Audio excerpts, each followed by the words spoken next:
23 August মঙ্গলবার রাত 8টায় জাহিদ হোসেন আছি এডিটর স্পিকে জানিয়ে দিচ্ছি শিরোনাম। বেতন বাড়ানোর দাবিতে নৌ শ্রমিকদের কর্মবিরতি চলছে, রিটে আটকে আছে মজুরের গেজেট, বললেন নৌমন্ত্রী। চট্টগ্রামে সার কারখানা গ্যাসে বিবর্ণ, আশপাশের গাছপালা, ঘটনাস্থল পরিদর্শন করেছে তদন্ত দল।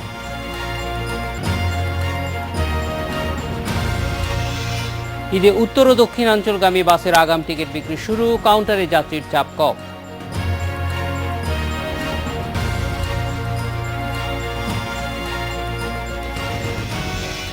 ন্যূনতম 10,000 টাকা বেতন নির্ধারণ সহ 4 দফা দাবিতে নৌ শ্রমিকদের কর্মবিরতি চলছে। এর আওতায় রয়েছে যাত্রীবাহী লঞ্চ ও পণ্যবাহী লাইটার জাহাজ।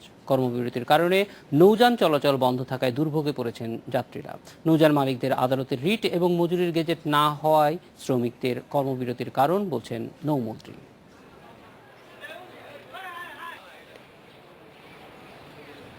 মধ্যরাত থেকে শুরু হওয়া শ্রমিকদের কর্মবিরতির কথা জানতেন না অনেকেই, তাই সকালে রাজধানীর সদরঘাটে এসে বিপদে পড়তে হয় যাত্রীদের।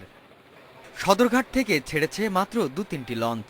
আমরা তো জানি না, ধর্মঘট বললে তো হয় না, আইসা 2 ঘন্টা ধরে বসে কোনো পদক্ষেপ নেয় না। যে আজকে যে ধর্মঘট বা এই ধরনের কিছু, এটা যদি জানতাম তাহলে লঞ্চ টার্মিনালে আসতাম না। নৌ শ্রমিকরা বলছেন, বারবার আশ্বাস দেয়া হলেও তাদের দাবি পূরণ না হওয়ায় আন্দোলনে নামতে তারা বাধ্য হয়েছেন। গত জানুয়ারি থেকে স্টার্ট হওয়ার কথা, দেওয়ার কথা, আজকে 8 মাস চলে, কিন্তু আমাদের বাড়তি বেতন দেয় না।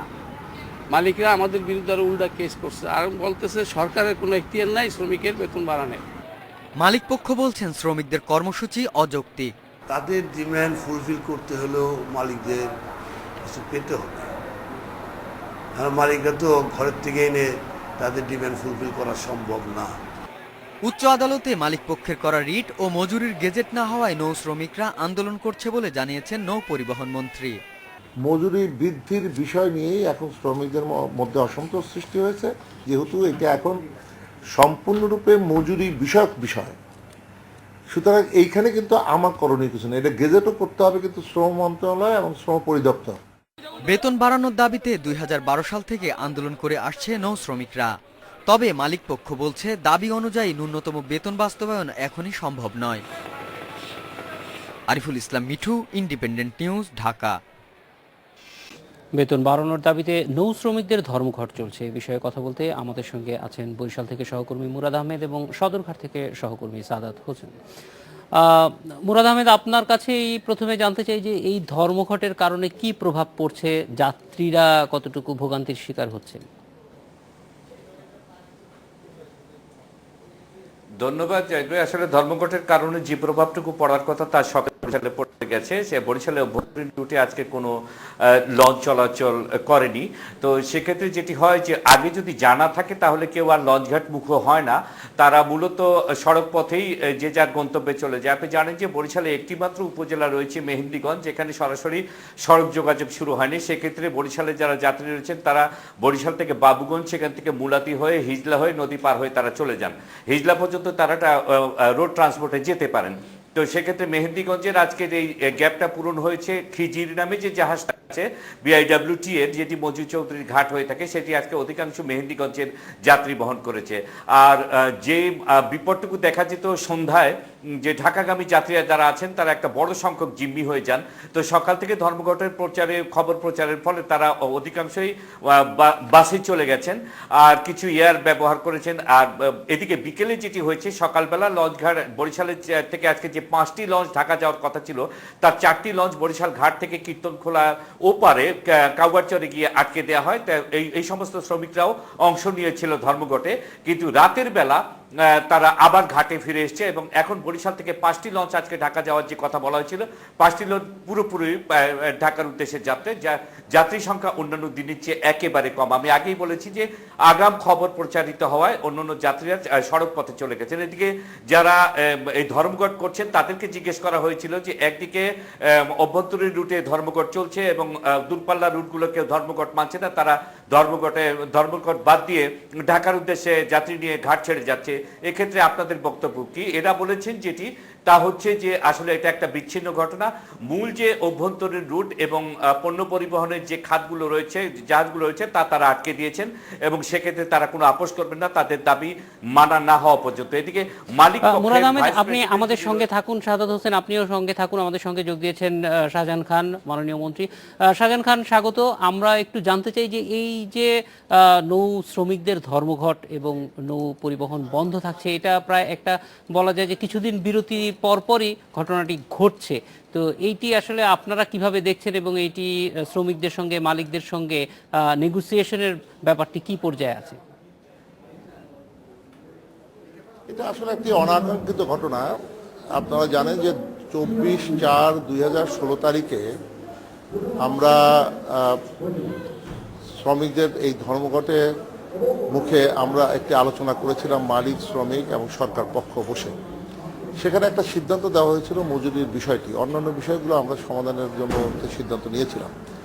তো মজুরি সম্পর্কে যেটা বলা হয়েছিল, মালিকরা সেটা প্রথমে তারা সম্পূর্ণরূপে সেটা অগ্রাহ্য করে দেয় এবং এরপরে আমরা একটি কমিটি করে দিই। সেই কমিটিটা কাজ করে একজন অতিরিক্ত সচিব শ্রম মন্ত্রণালয়ের, তার নেতৃত্বে যে কমিটি মালিক শ্রমিক প্রতিনিধি সহ বলা হয়েছিল এই কমিটি বসে মজুরি নির্ধারণটা করবেন এবং এই মজুরি কাঠামো 5 বছরের জন্য নির্ধারিত হয় এটা নির্ধারণ করবেন।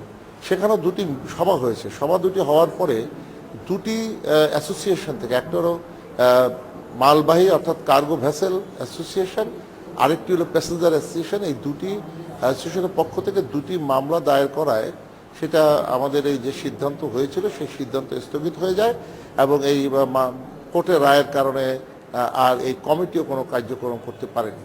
ফলে এটা শ্রমিকদের মধ্যে একটা অসন্তোষ সৃষ্টি হয়। অনেকদিন যাবৎ শ্রমিকরা এই দাবিটা করে আসছিল যে আপনারা মামলা প্রত্যাহার করে সমাধান করেন, সেটা মালিকরা সেটা করেনি।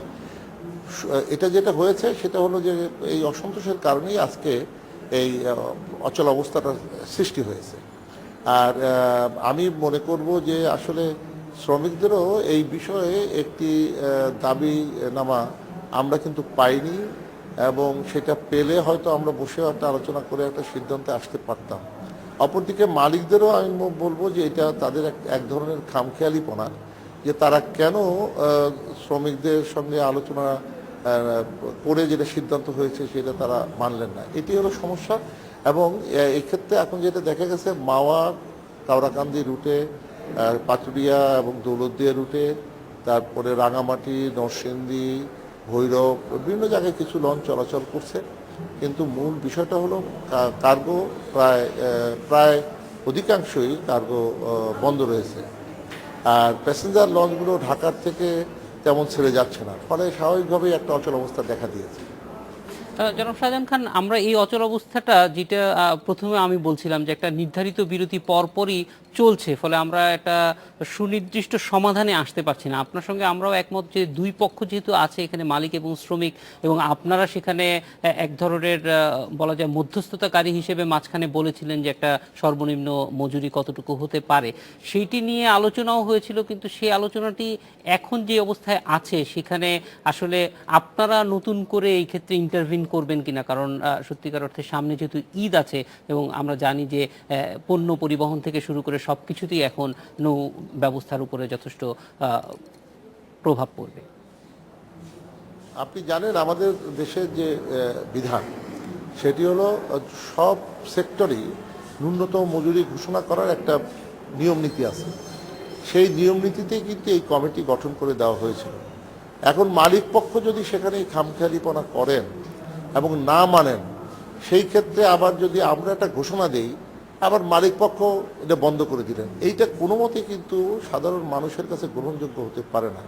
মালিকরা আজকে সেবার নামে জনগণকে তারা একটা করবেন, একটা সমস্যার মধ্যে ফেলে দেবেন এবং এই অচল অবস্থার সৃষ্টি করবে শ্রমিকরা, এটাও কিন্তু আমাদের কাছে গ্রহণযোগ্য নয়। তবে ইতিমধ্যে আমরা যেটা জানি সেটা হলো যে যারা তেলবাহী জাহাজের মালিকরা কিন্তু সিদ্ধান্ত মেনে নিয়ে তাদের শ্রমিকদের সঙ্গে এটা একটা চুক্তি সই করেছেন এবং সরকারও একটা গেজেট করতে যাচ্ছেন। তাদের মজুরি সমস্যার সমাধান হয়ে গেছে। সুতরাং তেলবাহী জাহাজ চলাচলে এখন আর কোনো বিধিনিষেধ থাকলো না বা কোনো সমস্যার সৃষ্টি হবে না। তেলবাহী জাহাজ যথারীতি চলছে। এখন শুধুমাত্র প্যাসেঞ্জারের আংশিক আর কার্গো এই দুটোই হলো আমাদের জন্য একটা সমস্যা। আমি যেটুকু আমাদের শ্রমমন্ত্রী মহোদয়ের সঙ্গে কথা বলেছি, এখন দায়িত্বটা মূলত হলো আমাদের শ্রমমন্ত্রী মহোদয়। উনি তার মন্ত্রণালয়ের পক্ষ থেকে যে কমিটি করে দিয়েছেন, এই কার্যকর কতটুকু করতে পারবেন এই আইন মামলা থাকা অবস্থায়, এটি হলো একটা আমাদের প্রশ্ন হয়ে দাঁড়িয়েছে। তা না হলে আমরা এতদিন এটা সমাধান করে ফেলতে পারতাম।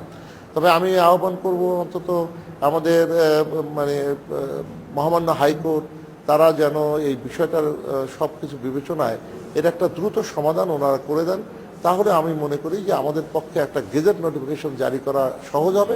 সেই ক্ষেত্রে উভয় পক্ষ মানতে বাধ্য, কারণ নিয়মটা হলো উভয় পক্ষের যে প্রস্তাবনা দেবে সেই প্রস্তাবনা ভিত্তিতেই সব করতে হবে তা নয়। সেই প্রস্তাবনার বিবেচনা নিয়ে দুই পক্ষের একটি সমঝোতার জায়গায় তৈরি করে আমরা এই মজুরি বৃদ্ধি এবং ভাতা বৃদ্ধি সেগুলোর আমরা একটা গেজেট প্রকাশ করব। এটাই হলো মূলত নিয়ম, আমরা সেই নিয়মে যাবো ইনশাআল্লাহ। এখন যদি মালিক পক্ষ এবং শ্রমিক পক্ষ তারা যেরকম একটা বিপরীতমুখী অবস্থানে আছে, আমরা এই অবস্থা থেকে বের হয়ে আসার জন্য আপনারা মালিক পক্ষের সঙ্গে কোনো ধরনের আলোচনায় বসবেন কিনা, বা তাদের প্রতি যদি এই অবস্থা চলতে থাকে সেই ক্ষেত্রে আপনাদের হাতে অন্য কোনো অস্ত্র আছে কিনা যেটার ব্যবহার করে তাদেরকে পরিবহনে ফিরে নিয়ে আসা যায়? আপনি ঠিকই বলেছেন যে আসলে আমাদের দায়িত্বটা হলো মধ্যস্থতা করা। একজনে মজুরি দেবেন, একজন মজুরি পাবেন। এখন তাদের মধ্যে সমঝোতা করার দায়িত্ব হলো আমাদের। আমরা সেই দায়িত্বটা ইতিপূর্বে পালন করেছি, এখনো করে যাচ্ছি, যাব। আর এটা যদি কোনো কিছু না হয় তখন তো আইনের কিছু আশ্রয় নিতেই হবে, এবং সেটা আমি মনে করি যে আমাদের শ্রম আইন অনুযায়ী আমাদের নৌ পরিবহন ক্ষেত্রে যে বিধিবিধান রয়েছে সে অনুযায়ী আমাদের যা করার সেটাই আমরা করব, আইনের পথে আমরা যাব।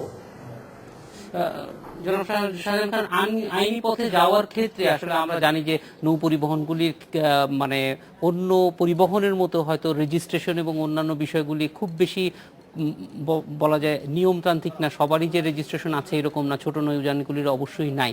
সেগুলিকে একটা পদ্ধতির মধ্যে নিয়ে আসার কোনো প্রস্তুতি আপনার মন্ত্রণালয়ের আছে কিনা? আপনি একটু তথ্যটা হয়তো আপনার জানা নেই। আমাদের যে লঞ্চ একসময় ছিল, আপনি যেটা বলেছেন সঠিক কথা বলেছেন, একসময় যেমন অনেক নিয়ম কানুন মালিকরা মানতেন না, তারপরে দুর্ঘটনা ছিল ব্যাপক। যেমন 4 জোট সরকার, বিএনপি এবং জামাত জোট যখন ক্ষমতায় ছিল তখন কিন্তু এই বাংলাদেশে এক বছরে 31টা দুর্ঘটনা ঘটেছিল। আমরা সেখানে নিয়ম মানতে যেমন মালিকদের প্রতি শ্রমিকদের প্রতি বাধ্য করা হয় এবং আমরা কিছু কার্যকর ব্যবস্থা নেওয়ায় 2016 সালে মাত্র 2টি দুর্ঘটনা ঘটেছিল। আর এবার ইনশাআল্লাহ আমাদের তো 8 মাস চলছে, এই 8 মাসের মধ্যে একটা লঞ্চ দুর্ঘটনা ঘটেনি। সুতরাং আমরা এই ক্ষেত্রে কিছুটা আমরা সমস্যার ওভারকাম করতে পেরেছি। আবার অপরদিকে যে মালিকদের যে নিয়ম পদ্ধতি যা আছে সেগুলো তাদেরকে আমরা মানতে বাধ্য করছি। আমরা কোনো মতেই তাদেরকে এই নিয়মের বাইরে আর যেতে দিচ্ছি না, যে কারণে কিন্তু সব কিছু নিয়ম শৃঙ্খলার মধ্যে চলে আসছে। আমরা মালিকদের অনুরোধ করছি, যদি তারা না শোনে, শ্রমিকরা তাদের যে ন্যূনতম মজুরি এটা তো আলোচনা করে একটা সমাধান, যে সিদ্ধান্ত আমরা ঘোষণা করেছিলাম সেটা যদি তারা না মানে, তাহলেও তো আলোচনা করে তারা একটা সমাধান হতে পারে। সে আলোচনার পথে তারা আসবে না এটা হতে পারে না, এবং সেই ক্ষেত্রে কি হলেও তো আলোচনা করে তারা একটা সমাধান হতে পারে। সে আলোচনার পথে তারা আসবে না এটা হতে পারে না, এবং সেই ক্ষেত্রে কিন্তু আমরা একটু কঠোর হওয়া ব্যতীত আমাদের কোনো বিকল্প থাকবে বলে আমরা মনে করি না। শাহজাহান খান, অনেক ধন্যবাদ আমাদের সঙ্গে যোগ দেওয়ার জন্য, এবং আমরা আশা করি যে আলোচনার মাধ্যমেই বিষয়টি আশু সমাধান হবে। মুরাদ আহমেদ, সাদাত হোসেন, আপনারা আমাদের সঙ্গে থাকুন, আমরা একটা বিরতির পর ফিরে আসছি। এডিটর স্পিকে নিচ্ছে একটা বিরতি।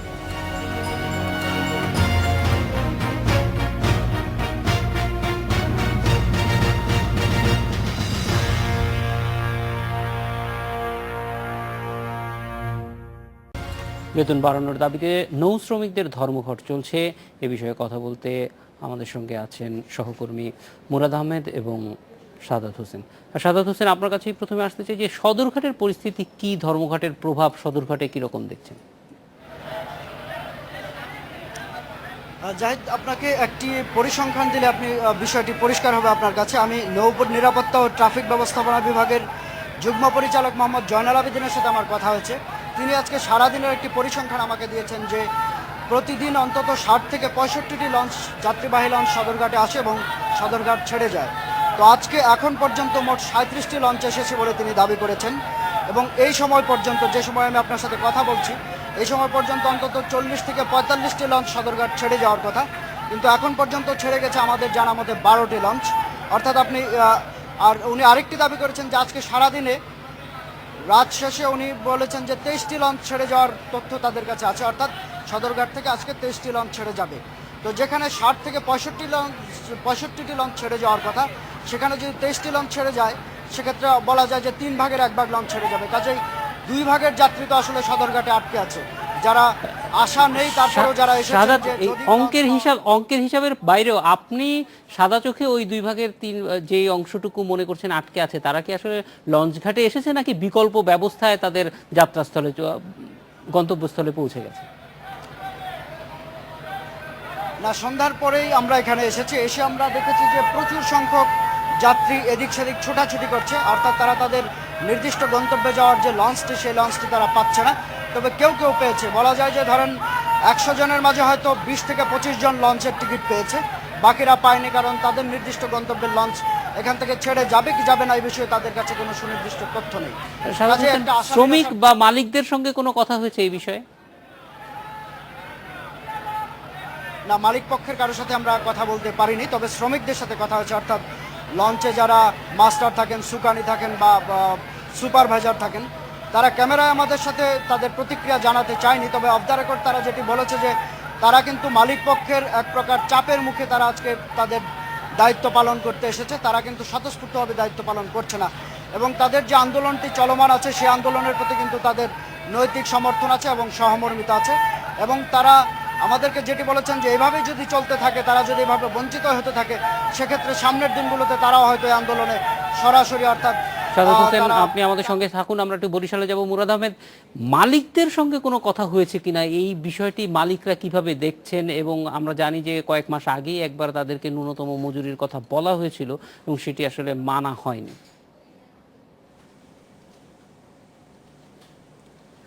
হ্যাঁ জাহিদ ভাই, আসলে আমি এখানে দাঁড়ানোর আগে মালিকদের সাথে কথা বলার চেষ্টা করেছি এবং বাংলাদেশ নৌযান মালিক অ্যাসোসিয়েশন যেটি রয়েছে তার যিনি ভাইস প্রেসিডেন্ট সাইদুর রহমান রিন্টু, তিনি একাধারে বরিশাল চেম্বার অফ কমার্সেরও সভাপতি। তো তার সাথে কথা হয়েছে এই প্রসঙ্গে। তো তিনি যেটি বলেছেন যে অ্যাকচুয়ালি নৌপথে আসলে যে সমস্ত নৌযান চলে তার ক্যাটাগরি ভিন্ন।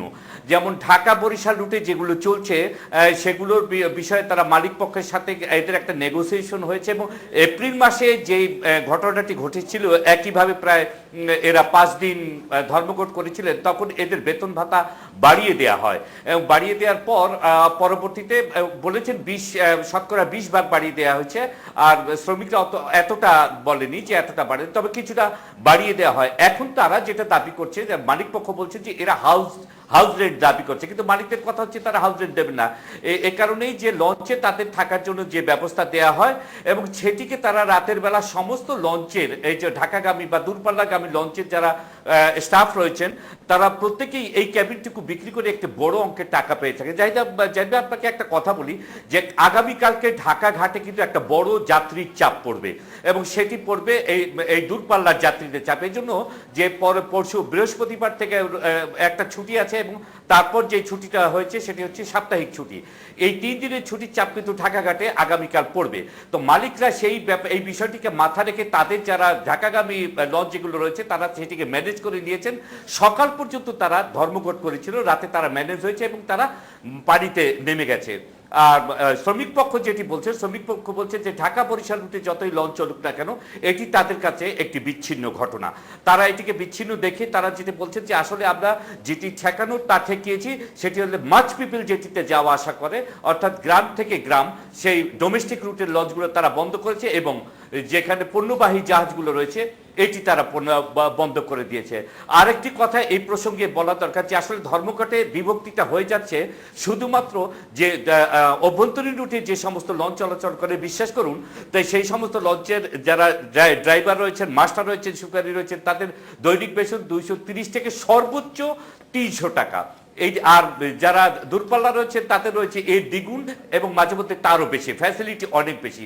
সেক্ষেত্রে আসলে এদের বৈষম্যের কারণে দূরত্ব রয়েছে, দূরত্বের কারণেই বিভক্তি হচ্ছে।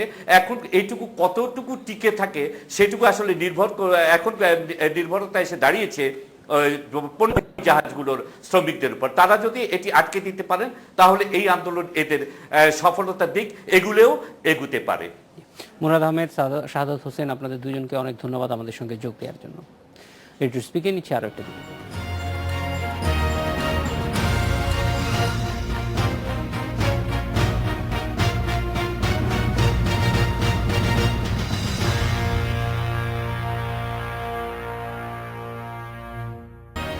চট্টগ্রামের আনোয়ারার ডাই অ্যামোনিয়া ফসফেট প্ল্যান্টে অ্যামোনিয়া নিঃসরণের ইতিমধ্যেই পরিবেশে বিরূপ প্রভাব পড়তে শুরু করেছে। গ্যাসের কারণে ক্ষতির মুখে পড়েছে স্থানীয় বাসিন্দারা।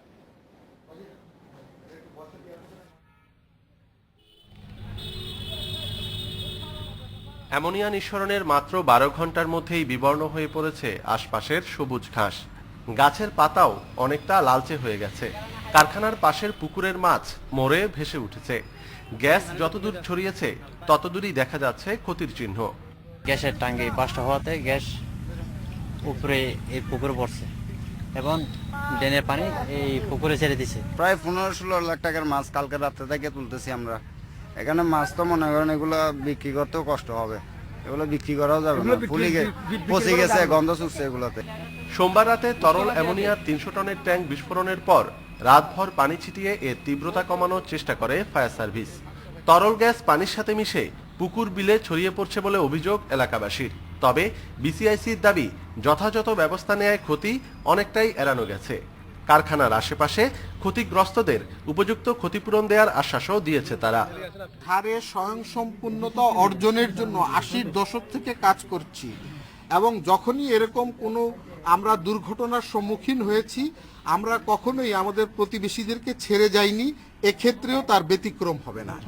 এই ঘটনায় প্রতিষ্ঠানের কোনো গাফিলতি আছে কিনা তাও খতিয়ে দেখা হচ্ছে বলে জানিয়েছেন জেলা প্রশাসক। তদন্ত করার জন্য অতিরিক্ত জেলা ম্যাজিস্ট্রেটের নেতৃত্বে 3 সদস্যের কমিটি করেছি, তারা এখন এখানে আছে এবং তারা ইতিমধ্যে তদন্ত শুরু করেছে। বিভিন্ন ব্যক্তি, শ্রেণী পেশার মানুষের সাথে তারা কথা বলতেছে যে যাতে এখানে যদি কোনো ব্যক্তি বা এখানে যারা কর্মকর্তা তারাও যদি দায়ী হয় অবশ্যই আমরা সরকারের কাছে তাদের বিরুদ্ধে লিখব। অ্যামোনিয়ার ঝাঁঝালো গন্ধ এখন আর নেই, তারপরও আতঙ্ক কাটেনি এলাকাবাসীর। অনুপম শীল, ইন্ডিপেন্ডেন্ট নিউজ, চট্টগ্রাম। চট্টগ্রামে অ্যামোনিয়া নিঃসরণে বিরূপ প্রভাবেরই মধ্যে আশেপাশে পরিবেশ পড়তে শুরু করেছে। এই বিষয়ে কথা বলতে আমাদের সঙ্গে আছেন সহকর্মী অনুপম শীল। অনুপম, আমরা দেখেছি যে তদন্ত কমিটি গঠন করা হয়েছে, তদন্ত দল এলাকা পরিদর্শনের পরে কি বলেছে, তাদের কাছ থেকে কোনো তথ্য পাওয়া গেছে কিনা? না, আসলে দুটি তদন্ত কমিটির কেউই আসলে তাদের যে আজকে তারা মূলত কাজ শুরু করেছেন, তবে কাজ শুরু করার পরে তারা তাদের তদন্ত কাজে কতটুকু অগ্রগতি হয়েছে সে বিষয়ে বিস্তারিত কিছু জানায়নি, বরং তারা তাদের তদন্ত কাজ কিভাবে পরিচালনা করবেন এবং তদন্ত কাজে কি কি বিষয় তারা বের করার চেষ্টা করবেন সেই বিষয়গুলোতে ধারণা দিয়েছেন।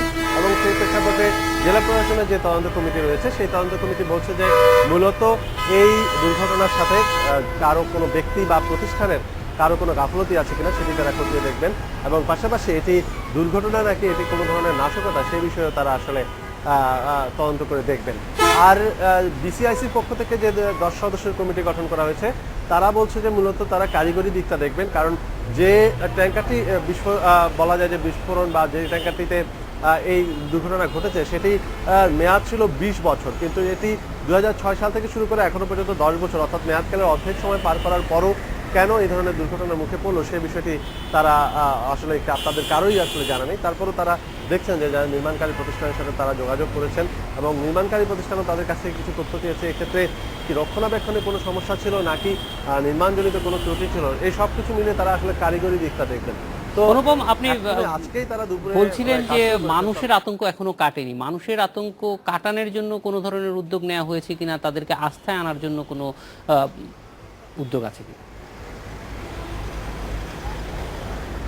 হ্যাঁ, গতকালকে যখনই এই দুর্ঘটনা ঘটে এরপরেই কিন্তু চট্টগ্রাম মেডিকেল কলেজে যখন মানুষের ভিড় বাড়ছিল তখনই সেখানে জেলা সিভিল সার্জন উপস্থিত ছিলেন এবং আমরা তার কাছে জানতে চেয়েছিলাম তারা কিন্তু সাথে সাথেই যে ব্যাপারটি জানিয়েছেন যে এই ধরনের গ্যাসের কীরকম স্বাস্থ্যগত প্রভাব পড়তে পারে সেই বিষয়টি তারা বেশ ভালোভাবেই বলেছেন। তবে আর যে সমস্ত এলাকায় বিশেষ করে পতেঙ্গা, হালিশহর এইসব এলাকায় এই গ্যাসের প্রভাব যেহেতু বেশি ছিল সেসব এলাকায় বলা যায় যে খুব দ্রুতগতিতেই কিন্তু আমরা দেখেছি যে সাধারণ মানুষকে তা এই ঘর ছেড়ে বা কি করতে হবে এগুলো মাইকিং করা হয়েছে, মসজিদগুলোতে মাইকিং করা হয়েছে।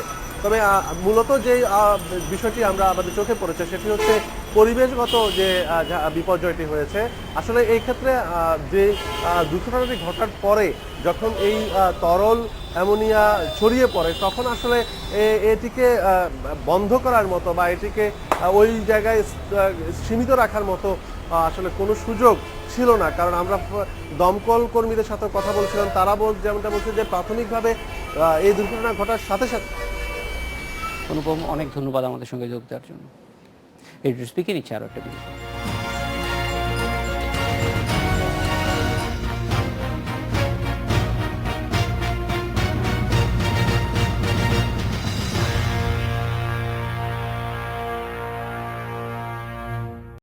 ঈদুল আজহা উপলক্ষে উত্তর ও দক্ষিণাঞ্চলের জেলাগুলোর জন্য বাসের আগাম টিকিট বিক্রি শুরু হয়েছে, তবে সব পরিবহনে আজ টিকিট ছাড়েনি।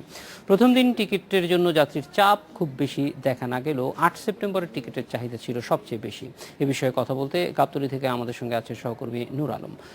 নূর আলম, একটু জানাবেন যে আসলে ঈদের টিকিটের ব্যাপারে যাত্রীদের পরিস্থিতি কি, তারা কম আসছেন বা আগ্রহ কম কিনা, যথেষ্ট টিকিট ছাড়া হয়েছে কিনা?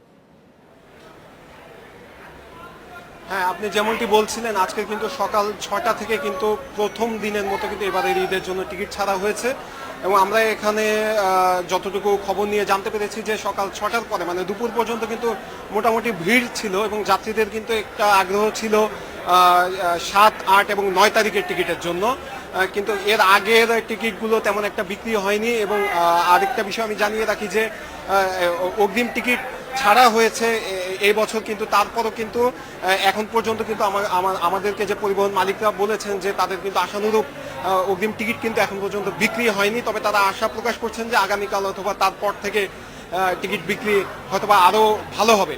আর এ বিষয়ে আমার সাথে রয়েছেন কথা বলার জন্য হানিফ এন্টারপ্রাইজের জিএম মোশাররফ হোসেন। আমরা একটু তার কাছ থেকে এ বিষয়ে একটু বিস্তারিত জেনে নিব। হ্যাঁ মোশাররফ ভাই, আজকে যে টিকিট বিক্রি এর সার্বিক অবস্থা মানে যাত্রীদের কেমন আগ্রহ, যাত্রীরা কেমন টিকিট কিনেছে সে বিষয়ে যদি একটু আমাদেরকে জানাতেন। ধন্যবাদ আপনাকে। আমি আপনার মাধ্যমে আমাদের দেশবাসীকে জানাতে চাচ্ছি যে আজকে যে টিকিটটা বিক্রি হয়েছে সেটা মূলত প্রথমে এটা 8 এবং 10 এবং 8 আর 10 শেষ হওয়ার পরে এরপরে ঢুকলো 9, এরপরে আপনার 11 আর এইদিকে আসতেছে 7। তো আপনি যেটা বলছিলেন যে আশানুরূপ যেটা হয়নি এটা ঠিক, কিন্তু এটা অফ ডে হইলে মানে শুক্রবার হইলে আরও ভালো হতো। আশা করি এই 2-3 দিনে সেটা কাভার হয়ে যাবে, এতে কোনো সন্দেহ নাই। এবং ঘর ফেরা মানুষ যারা ঈদে ঘর ফিরে যাবে তাদেরকে আমরা আপনাদের মাধ্যমে এটুকু নিশ্চিত করতে চাই সবাই যেতে পারবে, শুধু সময়ের একটু হেরফের করতে হবে, যে 10টায় না 8টায় হবে, এরকম সময়ের একটু হেরফের করলে সবাই ইনশাল্লাহ ঘরে ফিরতে পারবে। হ্যাঁ হ্যাঁ, ধন্যবাদ। আমরা কথা বলছিলাম হানিফ এন্টারপ্রাইজের জিএম এর সাথে। এবং সবশেষ আরেকটি তথ্য আমি জানিয়ে রাখি যে এবার কিন্তু আমি অনেক ধন্যবাদ আমাদের সঙ্গে যোগ দেওয়ার জন্য। এই ছিল আজকের এডিটর স্পিকে। আমন্ত্রণ আমাদের পরের আয়োজনে।